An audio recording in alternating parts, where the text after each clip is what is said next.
ചർച്ചാ വിഷയമായി മാറിയിരിക്കുകയാണ് മാവൂരങ്ങാടിയിൽ വ്യാപാരികൾ സ്ഥാപിച്ച ബോർഡുകൾ. വ്യാപാരമാന്ദ്യം കടുക്കുകയും കച്ചവടക്കാരിൽ നിന്ന് സംഭാവനകൾ കൈപ്പറ്റാനെത്തുന്നവരുടെ എണ്ണം ക്രമാതീതമായി വർദ്ധിക്കുകയും ചെയ്ത സാഹചര്യത്തിൽ സ്ഥാപിച്ച ബോർഡുകളാണ് അനുകൂലിച്ചും പ്രതികൂലിച്ചുമുള്ള ചർച്ചകൾക്ക് വഴിയൊരുക്കിയിരിക്കുന്നത്.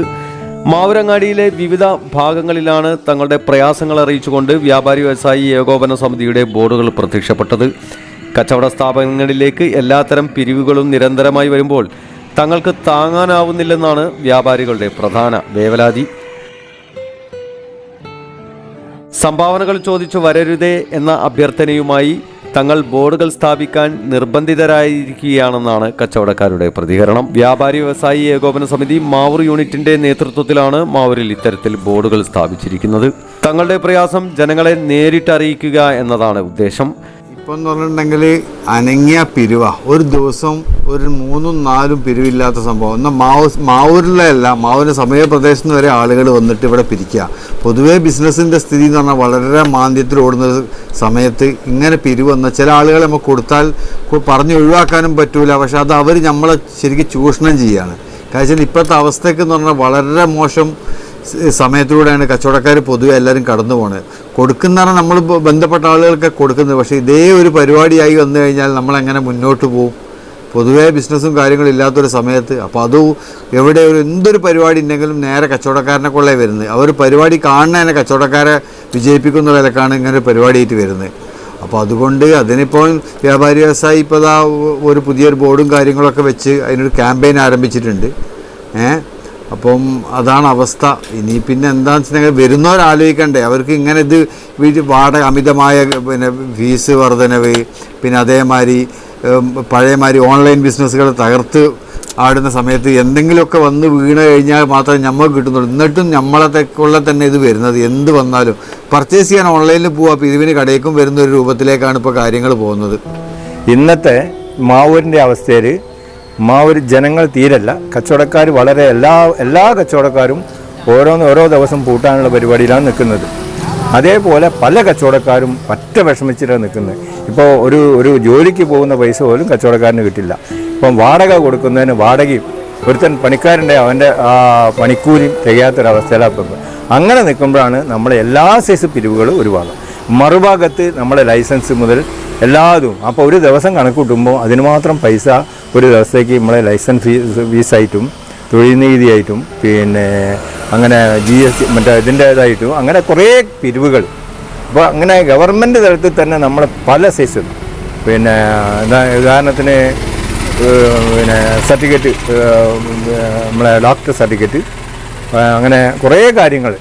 അപ്പോൾ ഇത്രയും പൈസകൾ നമ്മൾ ഒരു കൊല്ലത്തിൽ നമ്മൾ ഉണ്ടാക്കുക. അതോടൊപ്പം തന്നെ നിത്യം രാഷ്ട്രീയ പാർട്ടിയും മറ്റുള്ളവരും ബക്കറ്റ് പിരിവ്, അതുകൂടാതെ ഈ കയ്യോണ്ടും കാലുകൊണ്ടും വയ്യാത്തവരെന്ന് പറഞ്ഞ് കുറേ അഭിനയിച്ച് വരുന്നവർ, പിന്നെ ഉത്സവങ്ങൾ, അങ്ങനെ പല സീസണും. ഏറ്റവും ഉദാഹരണം ഇവിടെ അല്ലാത്തൊരു പിരിവ് ഇപ്പം മിനിയാന്ന് വന്നപ്പോൾ മാവൂർ പഞ്ചായത്തിലുള്ള എല്ലാം കച്ചവടം ഒരു 10 പൈസേൻ്റെ കച്ചവടത്തിന് വരാത്ത ആളുകൾ മാവൂർ പഞ്ചായത്തിലുള്ള അല്ലാത്ത ആളുകൾ റെസീറ്റായിട്ട് വരിക, ഇതെടുക്കി, അല്ലെ കളി, അല്ലെ ഫുട്ബോൾ, ഇത് പറഞ്ഞ് റെസീറ്റായിട്ട് വരിക. അപ്പോൾ ഈ റെസീറ്റിന് കൊടുക്കണമെങ്കിൽ നമ്മൾക്ക് ഒരു ദിവസം ഒരാൾക്ക് വന്നാൽ മതി. പക്ഷേ ഞങ്ങൾക്കതല്ല, ഞങ്ങൾ ഒരു ദിവസം 10-15 ആൾക്കാർക്ക് പിരിവ് കൊടുക്കണം. ഈ പിരിവ് കൊടുക്കുന്നതിനും നമ്മളെ കൂലി കൊടുക്കാനും വാടക കൊടുക്കാനും കറണ്ട് ചാർജും, ഇന്നത്തെ അവസ്ഥയ്ക്ക് കറണ്ട് ചാർജും വെള്ളത്തിൻ്റെ ചാർജും അതിന് മാത്രം കൂടുതലാണ്. അപ്പോൾ അതേപോലെ ഇതിൻ്റെ നികുതികൾ. അപ്പോൾ ഇതൊക്കെ വെച്ചിട്ട് ഞങ്ങൾ താങ്ങാൻ പറ്റാത്തൊരവസ്ഥയാണ് ഇന്ന് ഈ നിലവിൽ ഒരു കച്ചവടക്കാർക്കുള്ളത്. എൻ്റെ കാര്യം ഞാൻ പ്രത്യേകം പറഞ്ഞ എല്ലാ കച്ചവടക്കാരും കൂട്ടി പറയാൻ കഴിയില്ല, എല്ലാവരും ചില ആൾക്കാർക്ക് അങ്ങനെ ആയിക്കോളുന്നില്ല. അപ്പോൾ എന്നെ സംബന്ധിച്ചിടത്തോളം ഒരു കാര്യങ്ങളാണ്, എനിക്ക് എൻ്റെ അനുഭവത്തിലുള്ള കാര്യങ്ങളാണ്. കച്ചവടം കുറയുകയും അതോടൊപ്പം നികുതികൾ വർദ്ധിക്കുകയും ചെയ്ത സാഹചര്യത്തിൽ കടുത്ത മാന്ദ്യം നേരിടുന്നതായി വ്യാപാരികൾ പറയുന്നത്. ജീവനക്കാർക്ക് കൂലിയും കെട്ടിട വാടകയും കൂടി നൽകിയാൽ വ്യാപാരിയുടെ കയ്യിൽ ഒന്നും അവശേഷിക്കാത്ത അവസ്ഥയാണുള്ളത്. സാധനങ്ങളെല്ലാം ഓൺലൈനിലൂടെ വാങ്ങുകയും പിരിവിനു വേണ്ടി മാത്രം നാട്ടിലെ വ്യാപാരികളെ സമീപിക്കുകയും ചെയ്യുന്നവരും ഏറെയാണ്. ദൂരദിക്കുകളിൽ നിന്ന് കച്ചവടക്കാരെ മാത്രം ലക്ഷ്യമിട്ടെത്തുന്ന സംഭാവനക്കാരും ഏറെയാണ്. പല വിധത്തിലായി 10-15 പിരിവുകാർ വരെ വരുന്ന ദിവസങ്ങളുമുണ്ടെന്ന് വ്യാപാരികൾ പറയുന്നു. പലരെയും ഒന്നും കൊടുക്കാതെ തിരിച്ചയക്കാൻ മനപ്രയാസമുള്ള കച്ചവടക്കാർ നഷ്ടം സഹിച്ചും സംഭാവന കൊടുക്കേണ്ടി വരികയാണ്. അനാവശ്യമായി വരുന്ന ഇത്തരം പിരിവിന് ഒരു നിയന്ത്രണം വേണമെന്നുള്ളതാണ് എനിക്ക് പറയാനുള്ളത്. അതെ, കച്ചവടം തീരെ ആളില്ല, അങ്ങാടിയിൽ ആളൊക്കെ കുറവാണ്, കച്ചവടം തീരെ കുറവാണ്. പക്ഷേ പിരിവിന് യാതൊരു ശമനമില്ല. പിരിവിൻ്റെ അളവ് ദിവസം ഗ്രാഫ് മുകളിലേക്കാണ് പോകുന്നത്.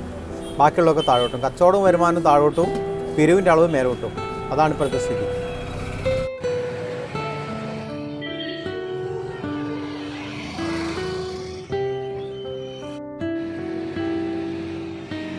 പരിപാടികളുടെയും സംഘാടകരും വ്യക്തികളും മറ്റും സംഭാവനകൾ ചോദിച്ച് കടയിൽ നിരന്തരം വരുന്നത് കച്ചവടക്കാരെ കുറച്ചൊന്നുമല്ല പ്രയാസപ്പെടുത്തുന്നത്. നിരന്തരം സംഭാവന കൊടുക്കേണ്ടി വരുന്ന ഈ സാഹചര്യം കണക്കിലെടുത്ത് ഇനി ഇത്തരത്തിലുള്ള സംഭാവനകൾ നൽകാൻ നിർവാഹമില്ലെന്നാണ് കച്ചവടക്കാരുടെ പക്ഷം. പ്രത്യേകിച്ച് ഞങ്ങൾ ഇത്തരത്തിലുള്ളൊരു ബോർഡ് വെക്കാനുണ്ടായ ഒരു സാഹചര്യം എന്ന് പറഞ്ഞാൽ, നമ്മുടെ നാട്ടിൽ നടക്കുന്ന ചെറുതും വലുതുമായിട്ടുള്ള എല്ലാ സംഘടനകളുടെയും അല്ലെങ്കിൽ ഏതെങ്കിലും മതപരിപാടികളാണെങ്കിലും രാഷ്ട്രീയ പരിപാടികളാണെങ്കിലും പൊതുപരിപാടികളാണെങ്കിലും ഒക്കെ തന്നെ അതിനൊരു സ്വാഗത സംഘം രൂപീകരിക്കും. ആ സ്വാഗത സംഘത്തിൽ വളരെ പ്രധാനമായിട്ട് ഉണ്ടാക്കുന്ന ഒരു കമ്മിറ്റിൻ്റെ പേരാണ് ഫിനാൻസ് കമ്മിറ്റി. എന്നിട്ട് ആ ഫിനാൻസ് കമ്മിറ്റി എടുക്കുന്ന തീരുമാനം നമ്മൾ എന്നാണ് അങ്ങാടിയിലേക്ക് പിരിവിനിറങ്ങുന്നതെന്നാണ് ആദ്യത്തെ ചോദ്യം.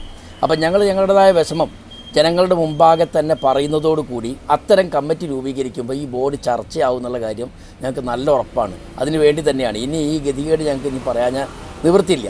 ഇത് മാത്രമല്ല, ഇത് കഴിയുന്നതോട് കൂടിയിട്ട് കിഡ്നി പോയതും കരൾ പോയതായിട്ടുള്ള പിരിവ്, അതും ഒരുപാട് തരികടകളായിട്ടുള്ള സത്യമില്ലാത്ത ഒരുപാട് പിരിവ്, ഞങ്ങൾക്കത് അന്വേഷിക്കാനും കൂടെ പോകാനൊന്നും ഇനി കഴിയില്ല. പണ്ടൊക്കെ പോയിരുന്നു.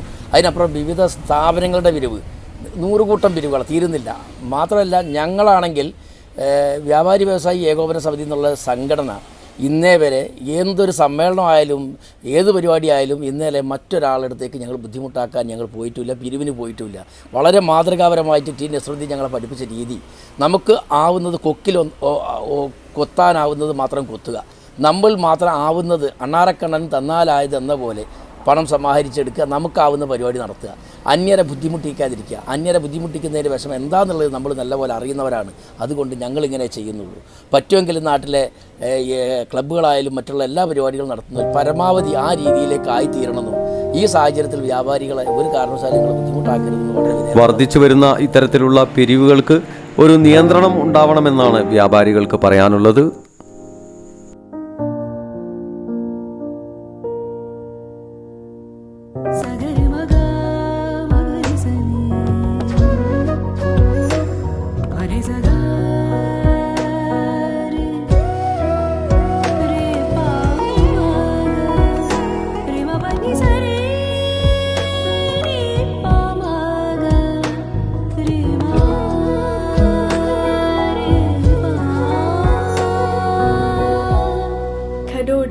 Golden Diamonds, Mavoor, Poovattuparamba.